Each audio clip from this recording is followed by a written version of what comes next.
As a brand new podcaster, how do you get good at editing your podcast? Perhaps maybe lots of practice. Or you can swing on by the official Podcast Editors Academy.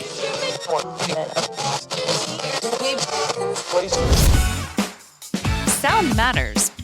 Be heard. Welcome to the podcast where you get exclusive behind-the-scenes tips to make your own show sound truly spectacular. This is Podtastic Audio. Hey, what's happening? How are you doing today? Thank you so much for being here.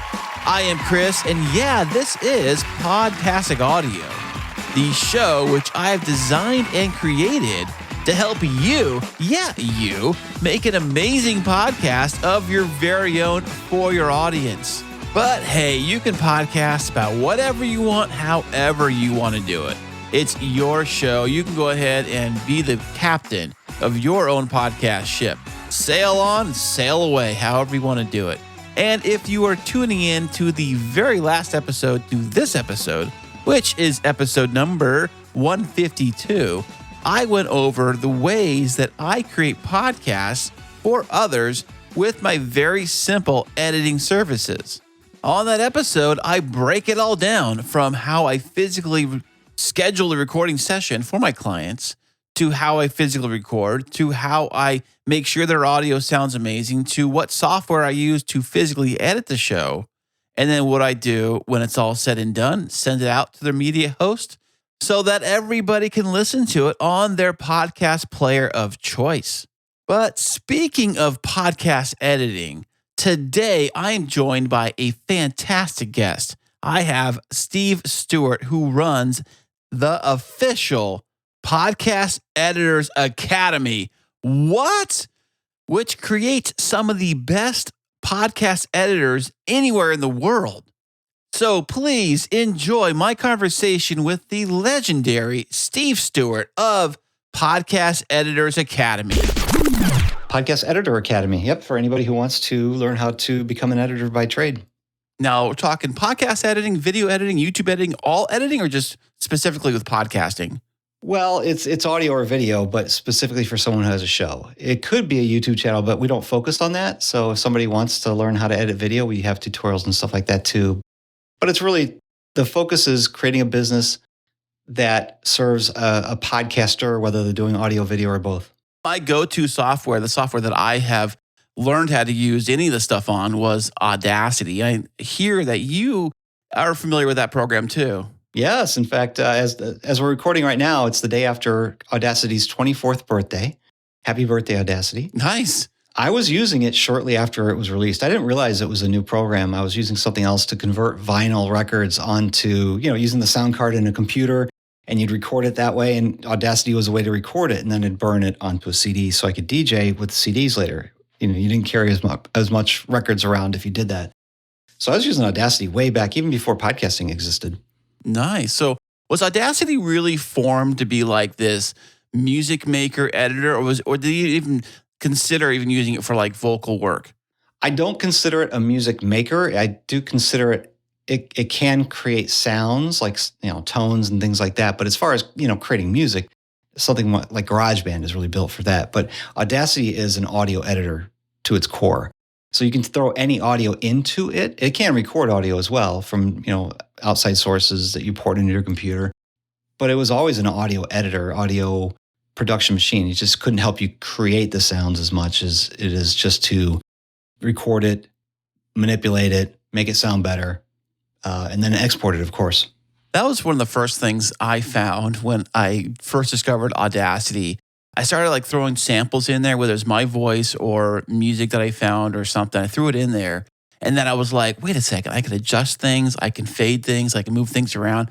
And for one evening, I swear, I was just playing around with this thing. I was like, look at all this cool stuff I can do with it, before I even thought about doing a podcast.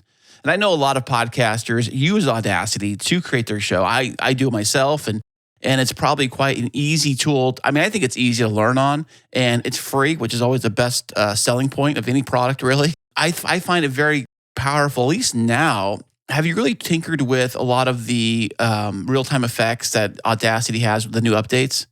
That's the one thing I'm not using it for is real-time effects because it does slow everything down. I want this thing to be fast and clean and it's simple. Just like you said, it's very simple. It's very basic. And yes, because it's free, it makes that very attractive. But even if it was something to be paid for, it's very multi-track editing. You can move stuff around, clip stuff. Of course, it is audio only. So you've got that restriction. But then again, that's what most podcasts are, is audio only. And that's really what we use we use audio editors to make the product that we put out there. So if a company or a person or a business or show wants to come to you to have you edit their show for them, what are they looking for as far as a finished product? Well, as far as the client is concerned, they just want to hear their podcast in an app and possibly on YouTube. So they've got that goal, and however the sausage gets made really doesn't concern them. So they just say, I want to have this show. And a lot of times they come in just thinking they want to have a show like whatever show that they've been listening to themselves.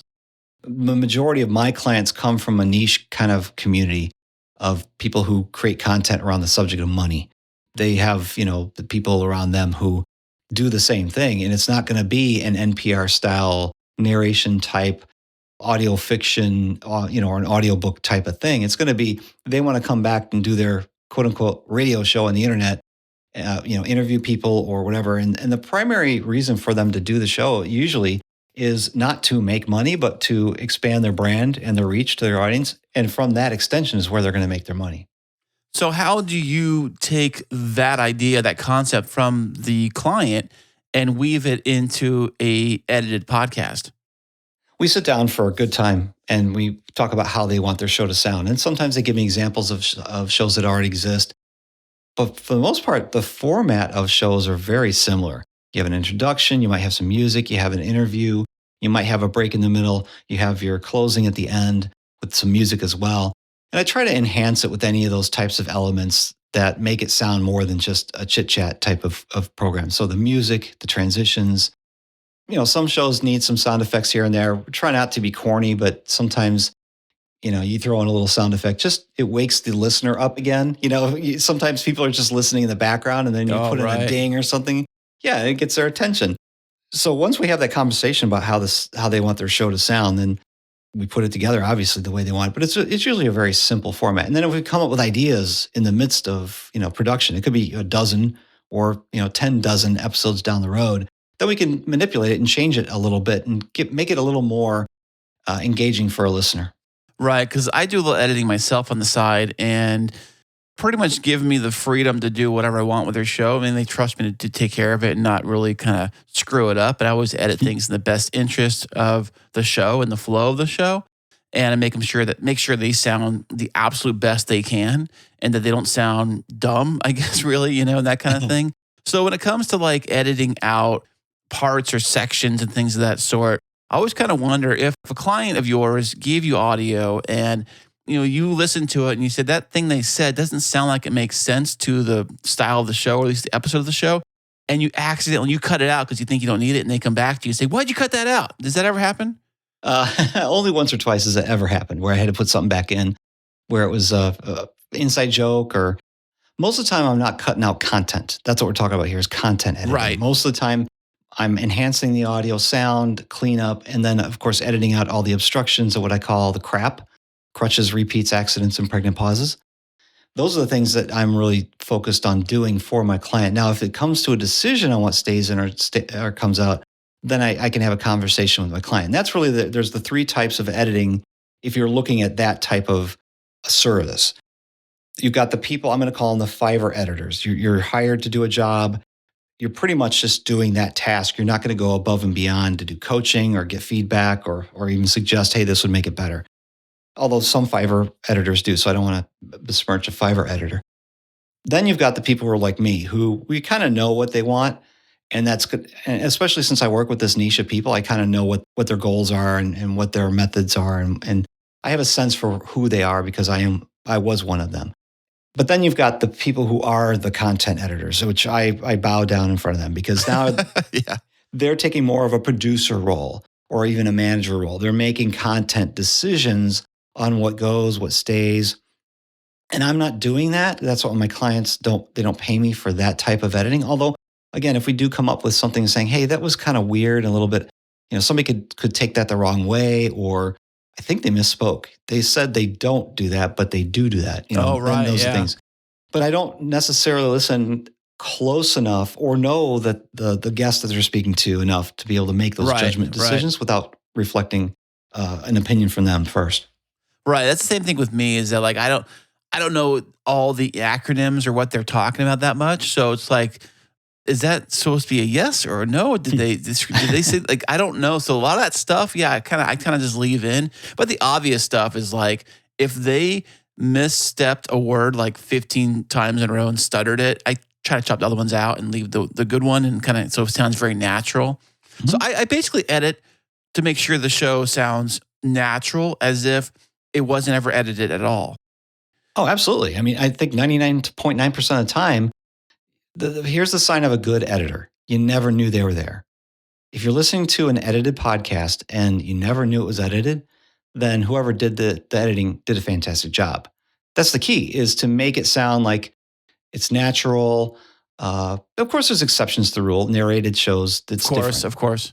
Yeah, or if you're doing video clips, obviously you can do a 1-minute snippet and have that with all the jump cuts and the really quick. Yeah. But then if you're having an hour-long conversation, having jump cuts every 2 seconds is just really annoying. So that doesn't work. But when you're talking about a regular podcast episode conversation, leaving the breaths there. Don't leave them really loud. If someone's, breathing really heavy into the mic, yeah, turn those, dampen those down. Take the amplification of those breaths down a bit. Amplify the volume of their voice more. Make it level with the host. That's the thing. That's the thing I've noticed with a lot of shows in the early days. I saw that, or I listened to shows where one person would be like on a volume 7, the other person would be like a volume 3. Mm-hmm. And you're like going back and forth with the knob and trying to figure this out. And I'm thinking like, gosh, can't you guys like balance that stuff out? I mean, it sounds like simple stuff, but for somebody coming into podcasting for the first time, they may not know any of that stuff. That was my episode 3 back in 2010. It was so mismatched. It was horrible. And I think I might have taken that one down because it just was that bad and really didn't make sense to leave it up anyway.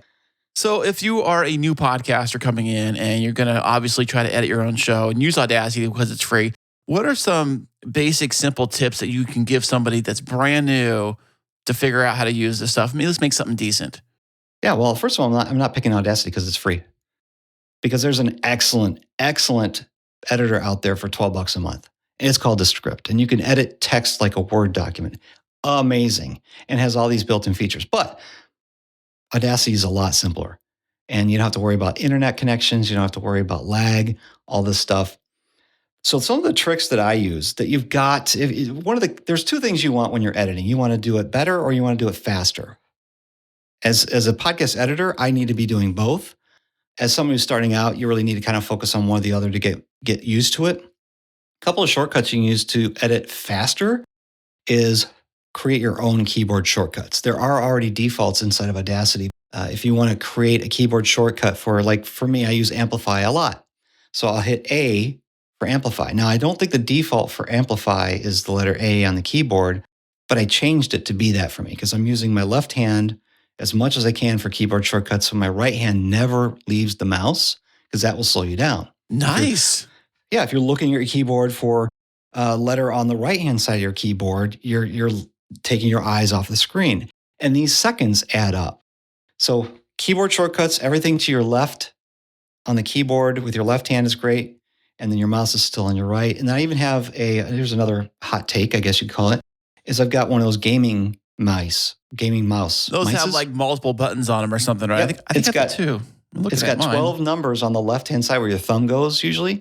So if, after a little bit, you train yourself to remember the number 1's here, the number 3 is here, the number 7's there, the numbers, 12 is there, whatever. You can actually program those keys to be keyboard shortcuts as well. Not just Audacity. There's a lot of different DAWs that you can do that with. Yeah. And how much time do you think you save versus the old-fashioned way? So keyboard shortcuts have definitely sped up my production by 10, 15% easy. But every time I come up with a new keyboard shortcut that I start to implement and get good with, it at least improves my efficiency by 1%. Look at that. I mean, if you're doing, time is money, the way I look at it too, because I'm very busy. We're all very busy people. And it makes sense that any time you can like get something done quicker. And that's kind of why I also think about maybe upgrading my computer here, because I know that like I like to use a lot of those real-time effects. But if I've got like 5 different audio tracks with 5 or 6 different effects on each track, it can take up to like 7 minutes to render a white WAV file. Yeah. And the rendering is fine if you get it all done at the end. It's slowing me down at the beginning or during. It really drives me nuts because when I bring it into Audacity, I want to edit. I don't want to condition the audio. I don't want to have to do audio cleanup unless something comes up. The dog barks, or I've got clients in New York, and guess what? There's always a siren going by in New York. So there might be something I have to do somewhere in the middle. But I want to do all that audio conditioning at the beginning. So I'll do things like noise reduction. Audacity's noise reduction it's still like one of the best I've seen out there. It's fantastic. Yeah, I really if there's somebody's got their fan on, air conditioning, the heat's going, whatever, or even I've had it before where you could hear the laundry machine going in the background, set low level, boom, boom, boom, Noise reduction is fantastic. It's not perfect, but come on, it's built into Audacity. It's been working fantastic for me. So I'll do that first just to get some of that constant noise out. Then I'll throw it into something like an Isotope RX, which is really expensive software, but totally worth it.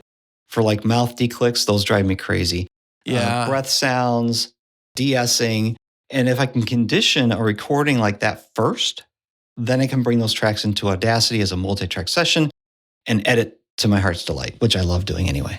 That's kind of the way I do it too. Now, the question I have is that, if you're editing stuff for clients and with whatever gear they've got, who knows what they're using, have you ever got anybody come in and say, hey, fix this audio and it sounds the absolute worst you ever heard in your life? Always. Oh, really? Yeah. Not a microphone, just recorded on a cell phone or something. Well, okay, so I did have that once, and I'm gonna name the person because I'm really mad at the person. And Everybody knows the person, but I had a client who really loved Gary Vee and went to a Gary Vee show and got permission to interview Gary Vee for like 15 minutes. He had a meet and greet in the backstage or whatever, and I'll be, and got together and scheduled it with his assistant, and then the day came and Gary canceled. Fine, I get that. Gary Vee's a very popular and busy guy. And this is like, 2016 or 17. He was still big back then. So they reschedule. Gary shows up, and I'm guessing because I couldn't see it, but my client sends me this recording. He's like, I got 15 minutes. This is all I got. Can you make this good? I swear, it was Gary Vee, downtown New York. So you got the taxi cabs and everything running by, and it sounds like he's not wearing headphones and he's talking on his speakerphone. Oh, wow. It was like you showed up to an interview. You couldn't even put it up to your ear and speak into the mouthpiece, because there was feedback coming back from my guest every time he talked while Gary was talking. And that's a sure sign that somebody's not wearing headphones. If when 2 people are talking at the same time and the audio goes like that real quick, somebody's not wearing headphones. That's almost always the case. And this is happening all the time in this Gary Vee interview. And it was the most horrendous audio, and I did everything I could. Nowadays, we've got some tools that kind of rebuild the audio from scratch, and it does a really good job. It still doesn't quite sound like the guest should sound if it's really bad audio, like guys in New York City with a speakerphone on. Right. You've got Adobe Enhance, or I think it's just Adobe Podcast. And I use that one. I have that one, and when clients come in with earbuds or the headset or something like that, it does a really good job of removing a lot of that boomy kind of echo sound. But I think if you go 100%, it does sound a little more filtered. Yep. So, and then you've got Descript's got studio sound. So if you're using Descript, it's got something built in there. Again, it's not perfect. There's a Mac app called Hush that I use. It's a one-time purchase, which is wonderful because then I'm not worried about internet connection so much as I'm worried about. To pick that one up. Yeah, it's like, well, it might be like $80 now or something, but it's not bad. For a one-time purchase, totally worth it. Doesn't do as good as Adobe Enhance, but then you don't have the restrictions of time and stuff like that. But if you've already got an Adobe prescription, then it's included anyway, from what I understand. There's other ones out there too. In fact, did I just read that Riverside now has some kind of AI generating voice cleanup tool? They have something that looks like the script. I saw on their YouTube or something. It looked like a descriptive version where you text. Now they have text-based editing. I think you almost have to assume that the audio is good in the first place. if you do text-based editing. Well, again, if you're piling the studio sound into script on top of that, or you're doing the other stuff, that takes care of the audio problem. The not the problem, but it helps with the audio, the sound efficiency, shall we call it? Right. Well, if you know what you're doing, I had a Descript account for a little while. I basically canceled them because I forget what happened, but I wasn't using it as much. And then I found the Adobe version of Podcast Enhance. And that was literally the only reason I was even having the Descript account, was to throw my client's audio in there so I can kind of fix that, not using a microphone. And it took them a while to get microphones. And I actually just bought them one. I bought them a Q2U as a gift. I sent them to their office. This is from me to you. I mean, I'll make the money back because you guys pay me to edit your show, so it's no big deal to me. But and it's a tax write-off, so whatever. But just that took their show from like a 2 to a 10, like overnight. Yeah. And that's all it really takes, is getting a simple microphone, and at least kind of know how to use it. I mean, a microphone like that can sound amazing, especially, I mean, you get it recorded and then you run it through some of these, some of these things we talked about, not heavily overdoing it, but just a little bit. It can almost sound like any other microphone out there. Yeah. Yeah, I used the ATR 2100 for a long time, the Samsung Q2Us like that. Fantastic. Just plug it USB in your computer. I mean, you can't get much simpler than that. And it did sound great if you had a good environment for it. I'm sure you've talked about this in your show before. It starts with a good environment. You've got to have a good environment to record in. Right now, I don't know if you're hearing the reverb in my room. We're getting ready to move, and everything's taken out of my room, so I don't have anything on the walls to keep the sound from bouncing around. And that's causing reverb, which of course is going to make it harder to edit because you can't make a clean cut when there's an echo going on in the background. You know what I mean? So the clean sound is the start, and everything after that, whether you use Descript or Audacity, is going to be a lot easier because you're able to make those cuts without having to worry about room tone dropping and with the reverb and things like that. Clean sound just is king when you start. Then you're using CleanFeed to record this, which is an excellent recording device for just audio over the internet. It is, and I've always loved CleanFeed for the audio clarity. And I've talked to the guys a few times, the creators of CleanFeed, and the way they describe it is basically that it takes your audio file and it puts it exactly back the way you put it into the computer. So as an exact replicated audio file that goes into your microphone, it's exactly the same thing I hear on my end, and it gets taped. It doesn't get compressed like with other products like Zoom does and things like that. Yeah. Do you handle a lot of clients that use Zoom for their stuff, or do they use higher quality stuff? I think I have like 2 left. I keep getting people to move away from it, but there's a couple that are stuck with it just because it's not them so much, it's their guests. They have the type of guests who using something like Riverside or Squadcast just seems to be too technically difficult. Yeah, it is simple, but is there another way to get a guest recording that's even simpler than Zoom? Simpler than Zoom? Yeah. Well, I think the complexity comes in with trying to connect with somebody over the internet. You've got to click the right buttons, get the right link, and show up at the right time. So that all comes in with the complexity of having a virtual recording. It has nothing to do with the tech that you actually end up using. It's getting to that tech first of all. And then, of course, if you're setting up your microphone right, because we were having a problem with my browser, and you and I, just before we started, and I jumped to a different browser, and it seems to be working now, which is fantastic. Why should I be having a tech issue when I've been doing this for over 14 years? So it's the complexity of getting there. Once the recording's going, as long as the internet's strong and still going, it really shouldn't matter. But those people who just can't seem to get to, and the way I said that sounds horrible, the people who can't get to that level of, I don't know, technical knowledge, doesn't make any sense. Just whatever. The Zoom, everybody was forced to use Zoom. They were taught how to use Zoom in 2020. They were forced into learning how to do this. Otherwise, a lot of people still might not be doing interviews over the internet because they didn't know how to use the tech. Would Skype still be a thing? Or is it still a thing? No. Skype, I think, died 2018. I don't think too many people are using it after 2020 for sure. One thing about Skype I remember is I thought you have to give an account. So both people have to have an account in Skype, right? To get to work. Like, I don't want to have one time I had an interview. I was interviewed on a show, and I knew nothing about Discord at all. I thought that was for the game or for the kids, right? I don't even mess with that.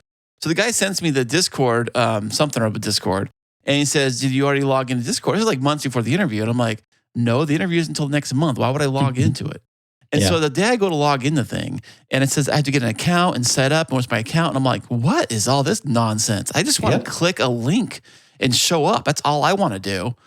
I don't do extra work. And I can see where something like Zoom, I know a lot of platforms, even Riverside, I think, make it extremely easy for someone to just click a link and just show up. And that makes it so much easier. And there's so many different ways to do it now. You got StreamYard, you got Riverside, you got Squadcast, and I don't know, maybe these other ones I don't know about. I don't know.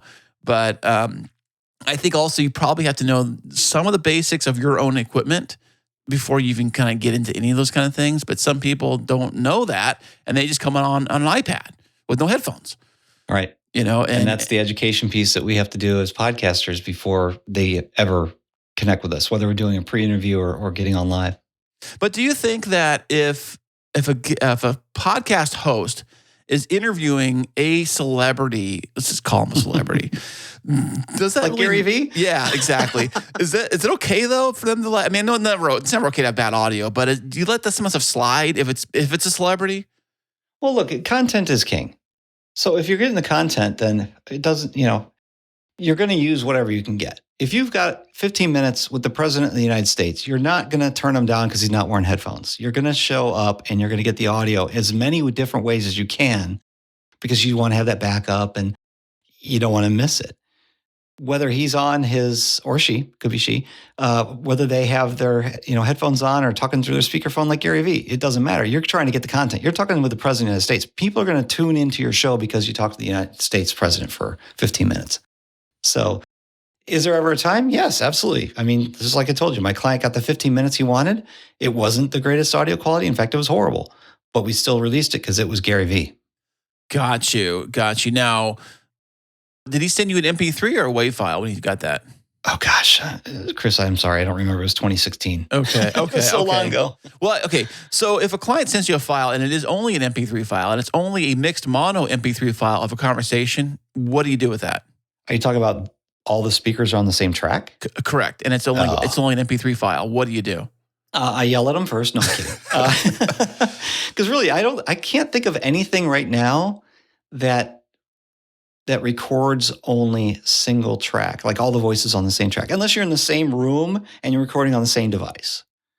Because then it really doesn't matter. You've got two mics sitting next to each other. There's going to be mic bleed anyway. You're going to hear one person's voice in the other microphone regardless. But over the internet, there's no reason for that. So you should have separate tracks. So Zoom, Squadcast, Riverside. Squadcast and Riverside, the default is everybody's on their own track. There's no way to turn that off.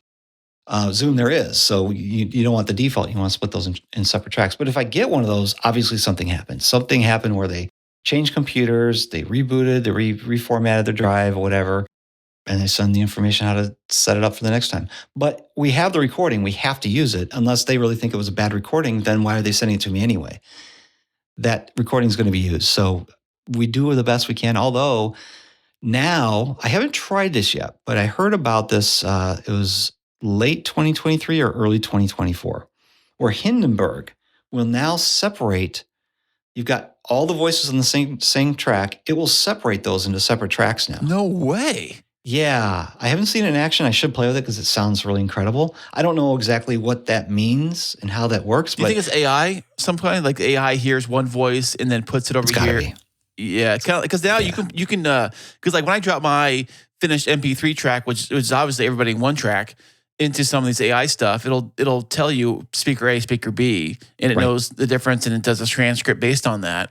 So it must be something like that, I wonder. But like you said earlier, I wonder if is there even a need for that? Because most of us get our tracks separated. But there could be somebody who doesn't know, like on Zoom or something, doesn't know how to do that or switch the settings for that.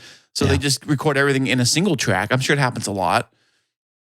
And that's where we have to go back to a good editor is going to provide that coaching to their clients to make it easier on everyone to have a better product in the end. So if they're recording single track where everything's on the same track and I have to use Hindenburg to split them up, at that point, do I have to use Hindenburg to split it up just because I want split tracks for some reason? Maybe. If there's a lot of crosstalk, then yes, maybe I want to do some, shifting around of the people speaking over each other a little bit so you can understand them a little bit better. But I wouldn't even go that far anymore. They've already given me the recording. It's all baked together. So we're going to do the best we can to make it a good recording. And it shouldn't really be a lot of chit chat that's talking over each other, unless it's more of like a humorous comedy type of show. I don't know if I explained that very well, but like a hobby type show, really, like I always think of podcasting falling like two camps. I figure like the business podcast that's serious, and then they got the funny, like we're gonna beers and bros in the basement kind of extreme. Beers and the bros in the basement are going to talk over each other, and it's because it's a humorous entertainment type of a show where it doesn't really matter that we're not just communicating information here. We're just having a good time, and that's why I call it comedic or comedian. That would have been the wrong word then. So. The bro podcast, yes. So, Steve, based on that note, what is, in your best opinion, what do you think makes an overall good podcast versus a bad one? That's a horrible question, man. It's what I like, right? But then I don't like the shows that other people like. Like, I really don't care for, well, I shouldn't say it. I haven't really listened to Joe Rogan. I just haven't had the need. But it's the number one most listened to podcast. Now that it's on, Apple Podcasts and all the other places again, it's a podcast again. So it's the number one podcast. I don't really listen to it. One, there might be a good interview there, but I just can't see sitting for 3 hours. And two, he releases them, 3 days a week or something like that? I don't know his release schedule. I tried listening to some of one of them just to see what the fanfare is all about, really kind of a thing. And I remember it was funny. In one point of the episode, his guest says something like, "Oh, are you going to edit this part out?" And he says, "F no, I don't do any editing on this." Yeah, that's true. They don't. But yeah, he's the most popular podcast out there, so obviously it's good content to a lot of people. So what makes for a good podcast? It's got to be good content that connects with the listener. 100%. Yeah, I have to agree with that. I mean, it's come for something. And I think good content kind of like makes them press play, and a good host makes them stay. I guess it rhymes, I don't know. But the one thing I would think that would help anybody who's trying to grow an audience is talk to your listener. And you notice I said listener and not listeners. Yes. Pretend like your listener's right there next to you, and you're having a conversation with your guest for the benefit of your listener who's sitting next to you. And when you're doing your introduction, your outro, you're talking to that one person. Even though it's hundreds or thousands of people, think about that person that you're talking to. You're talking right to them. And that translates into a more intimate relationship with the listener. Especially with audio. I mean, I wonder if that also plays out to video too. Because I think video, we might see things differently and project differently when we're on video versus audio only. So what are your thoughts on video with podcasting? Yeah. Well, let's go back to the eye contact in video is almost paramount to making a better connection. I have a client who she's been recording with the same co-host. They do every other episode, they do a Q&A for listeners of her show. And then she has somebody come on to do this. It's really dynamic that way. She's doing video now, and she's looking at him on her screen, but talking to the listener that they're answering the question to. And it just doesn't connect. But then when she looks at the camera, it's like, oh, she's looking at me. This is the time to pay attention. So eye contact in video is way more important than, well, not more important, but it's very important if you're trying to make a connection with your listener. However, with audio, you could be looking at your script on your screen, or you could be looking out the window as you're talking about whatever, but talking to your listener, you're not having to worry about eye contact. But you can make that intimate connection because audio is right there in your head. It's the closest thing to your brain you can get to a listener. So you're really intimate with somebody by getting into their ears. I know. The thing is, everyone seems to be pushing this whole video thing, like a video, everything's video. But I had this thought a little while ago. I mentioned this on a show a while ago. I was thinking that if you're going to exclusively do video, like I'm going all in on video only kind of thing. And you think about all the other things out there that we can watch as people, Netflix, TV, movies, whatever. I think now you're playing in direct competition with the time you have available. You can either watch Netflix or you can watch you on your YouTube channel. So I think that's a tough sell. Mm-hmm. But I mean, I know there are shows out there that've got millions and millions of views, every episode, and they're doing well. And I guess but also there's probably Netflix. I mean, I don't think they release their numbers, but I'm sure Netflix movies and TV shows probably do just as good, if not better. I think it's hard to try to say, I'm going to go video only and be successful. Agreed. Video only is hard if you're trying to do a recurring type of show. Whereas if you just did a YouTube channel and it wasn't really like a podcast, and I know we could define what a podcast is later if you want, but I'm not going to go through that right now, is with a video channel, you can just release things when you have it available, when it's ready. One of my favorite things to watch is Mark Rober. He's the guy that did the backyard obstacle course for squirrels. It's hilarious. And he's funny. And he puts this video together. And they are fantastic. And they take weeks to record. And I'm sure there's hours and hours of video to put together into this one show that he then kind of narrates, when you actually find the final product. That you cannot do that every week. And with a podcast, in the traditional sense, and I even think today it's still as impactful, is when you come back and you're providing content that people enjoy I'm going to say every week. It doesn't have to be every week, but that's what a lot of podcasts are, is a release every week. The host starts to build that trust with the listener. And over time, that becomes a really good relationship, even though you may have never met each other. But if you've got something to promote, something to sell, something, you're on a mission as a host, the podcaster, you've got a mission or a product, and that person who's been listening to you for a year or two is more likely to quote unquote buy what you're selling. I've got a friend who has been podcasting since 2000, I think it was 6. I probably started listening in 2007, and he just released a book. Well, I had to go out and buy the book, and a lot of people have been listening to a show, went out and bought the book. Why? Because it's Brian Preston. Is it because it's a really good book? Probably, but you don't know it until you've bought it, right, and read it. But he's been delivering value through his show for free for over a decade, almost 2 decades. Wow. He's got that trust factor down pat. So, plus he's getting clients from the show, which he wasn't even offering that for like the first decade. It was just free content, helping people on the internet, which is what a lot of us podcasters strive to do. We just want to help people, right? Well, there's got to be a payback in the long run. He was never really going for that, but then eventually when he's got a co-host with him now, it was probably about 7 or 8 years ago, they're finally like, you know what? We're open for business if you guys want to work with us. And the floodgates opened. I mean, it was like, oh yeah, we didn't know you were open for business. We didn't know you were taking on new clients. Like, how did you not know? Well, you never asked. So yeah, Right. It helped him immensely with his business. Yeah, that's a beauty of podcasting. I love the format, the audio format, but I also kind of think that because I'm a very busy person and I'm always on the go and I'm always in the vehicle and I'm always listening to things, I think for me, audio podcasting made sense. And I had no idea until 2020 that this whole video style podcasting was even a thing. Mhm. Like I thought YouTube was for goofy falling down the stairs on your skateboard videos. And- No. They were for plumbing videos Or and plumbing electric videos oh, and how to that's- fix your wipers on your car. Yes. I subscribed to a lot of like I had a sports car. And so I had a lot of sports car videos and videos about my car and how to fix things on my car and things of that sort, like how-to videos. Yeah, you're right. Were the kind of things that I would watch on YouTube. And then, my kids are into those goofy like Mr. Beast and all those other kind of videos and those are mega videos. But as far as like the talking head, like YouTube, like talking head, like the Zoom chat video style of podcasting, I never knew it was even a thing. And when I first saw it, I'm like, I'm not even interested in that. Why would I thought, why would anybody watch that? Like, it doesn't seem interesting to me. You're not doing anything. But if the content's good and this is what their method of consuming content is, then it's going to work for them.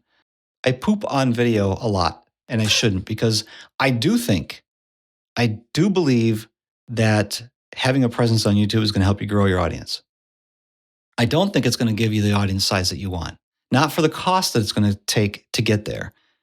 It's going to cost at least 4 to 5 times to produce the video, not including the cost of gear and your time and all that stuff, trying to get it all to happen.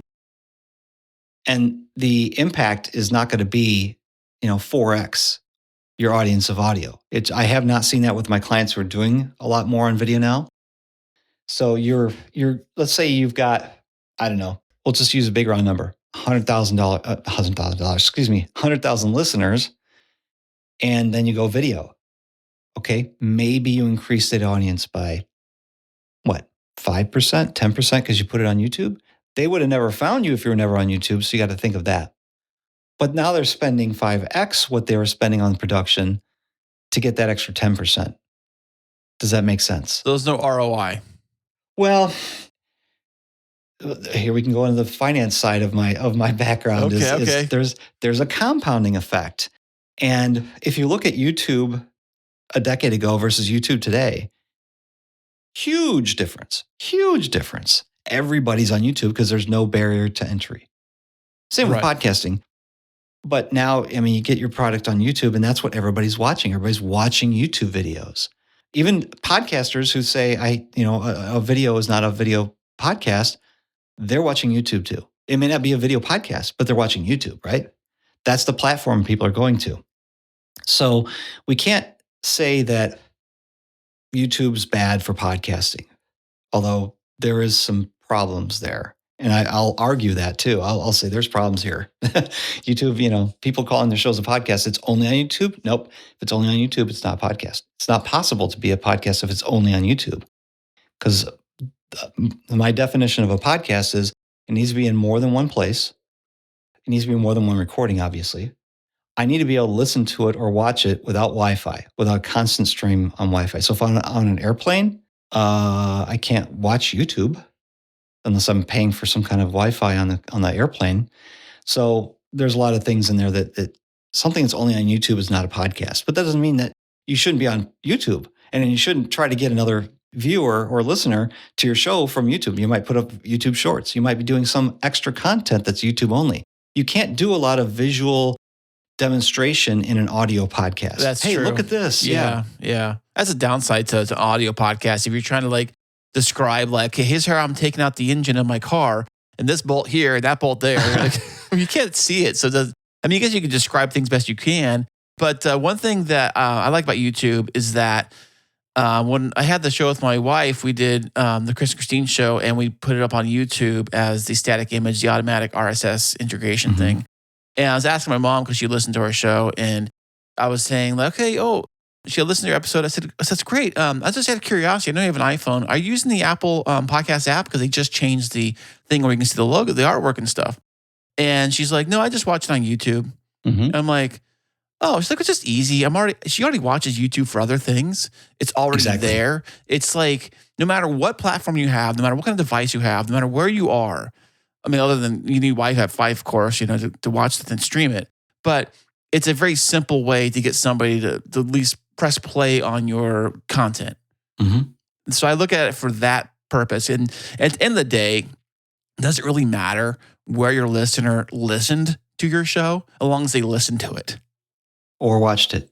Yeah, of course. I'm saying it doesn't really matter they use Spotify, or they use this app, or they use that app, or they use YouTube. A listen is a listen, a view is a view. Yeah.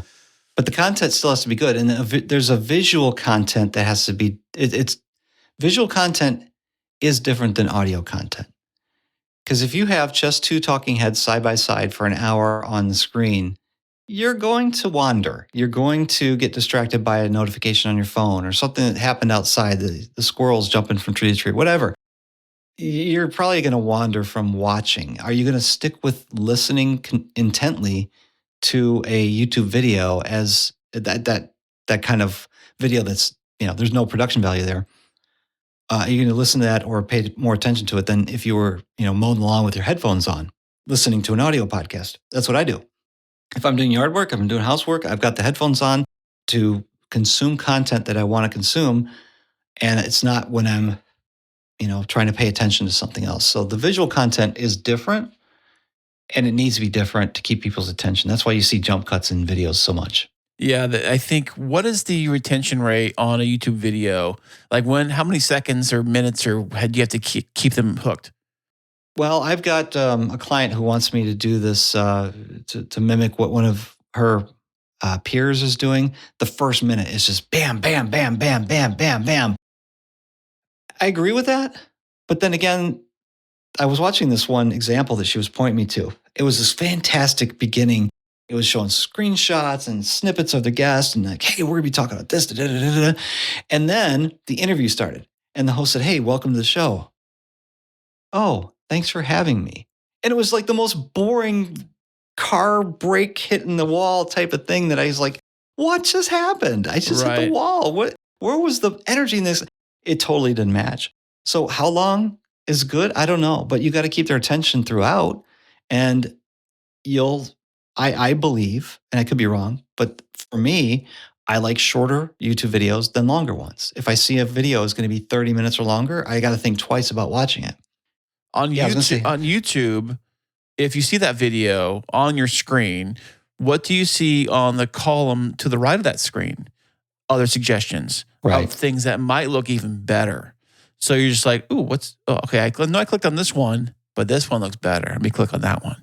And then you kind of go jumping from video to video, and then you might give it the minute sample of it. You're like, okay, well, this isn't really catching me. After a minute, boom, on to the next. And I think with podcasting, it's the audio format. I don't quite see that as a thing because obviously you're not looking at the phone usually when you're listening to a podcast.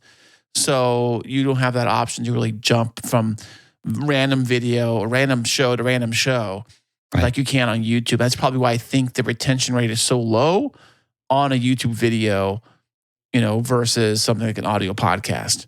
Yes. But that is an excellent discovery method right there.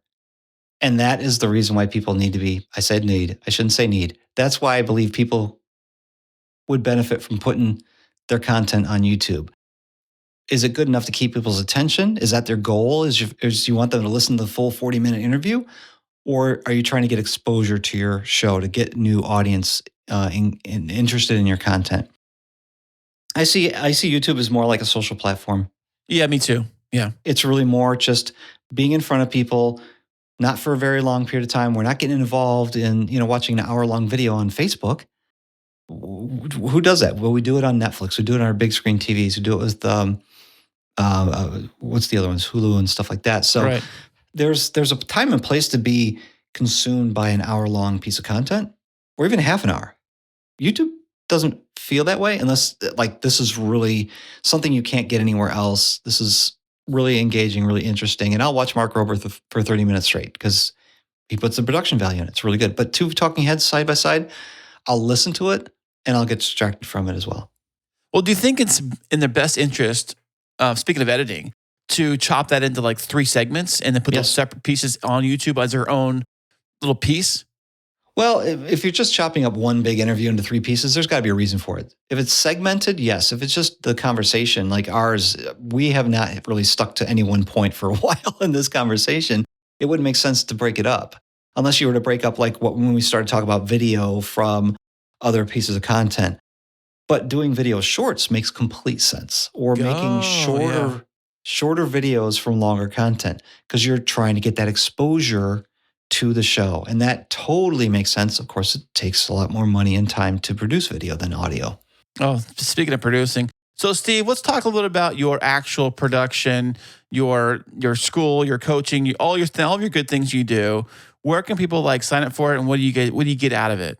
I run a community, the world's largest and most diverse community of podcast editors. It's the Facebook group called Podcast Editors Club. We've got over 9,000 members there. It's fantastic. My favorite place on the internet. But we can go a little bit further there. I've got a business partner. His name is Mark Deal. He was always twisting little dials all over the podcasting space. And he connected with me in 2018, I think it was, with an idea.